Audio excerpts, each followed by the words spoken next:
buy and hold. Hello and welcome to the Durham Talents channel. My name is Jesse Durham. Today we have another installment of our quote series where we will be discussing the quote, buy and hold. Now we're going to look at this with an infinite banking lens. So let's look at the first part of buy. Sure, we want to buy things. I would say let's buy assets over liabilities, things that pay us more money instead of things that just simply cost us money. But we're going to be consumers all the same. But this idea of buy and hold normally is talking about assets. Most commonly, it would seem paper assets, meaning stocks, for example. So buying a stock, and perhaps no one's made this more famous than Mr. Warren Buffett, who is perhaps the most renowned investor of all time, of course. And, I can value his approach to buying and holding by having a long-range view on things. That is very useful. I agree. And it's interesting to listen to him if you never have. It's very interesting to listen to him describe how he will look at a business or how he will look at an opportunity. And the idea of buying and holding, I'm not for it or against it. I'm not trying to say that you should be for it or against it. You should decide that for yourself. What I'm always a promoter of is the idea that you can become your own banker, that whether you're buying and holding or not or anything else, that the banking function just is. It is taking place, and I suggest that you consider controlling the banking function in your own life and what it is that you are doing, whether you're buying and holding or not. Now, I would ask, just for the sake of a good conversation, why? Why buy and hold? I've heard some very interesting things from Warren Buffett. You perhaps know of some, but all the same, I'll ask that. And then the next inherent question, I believe, is well, how long? How long should I hold on to this? Now, that brings us to an important point.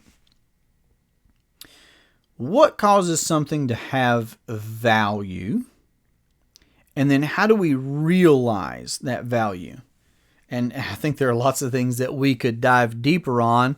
Supply and demand is a very simple one. If there's a great demand for something and a small supply, that should probably drive the value of that particular item up, correct? Now, I think perhaps the more important question is, how do we go about realizing the value of something? If we are in a position to sell something, for example, how do we realize the value of that item? Well, we have to sell it, would be one way. We have to sell it.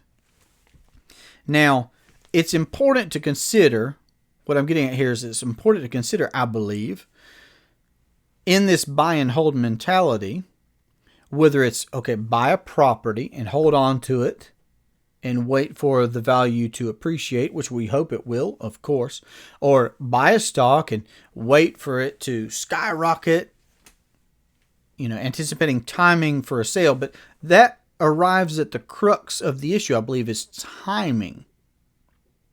Timing. If there's one thing important in real estate, it would be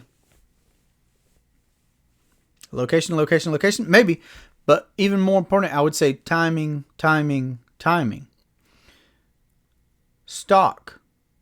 The most valuable stock in the world, whatever that may be at whatever given time. Again, I believe that is what helps us arrive at the crux of, and again, I'm not saying to buy and hold, not to buy and hold. I'm just asking, for the sake of discussion, isn't timing really going to be what dictates the value of something? Because it won't be worth anything until it's sold.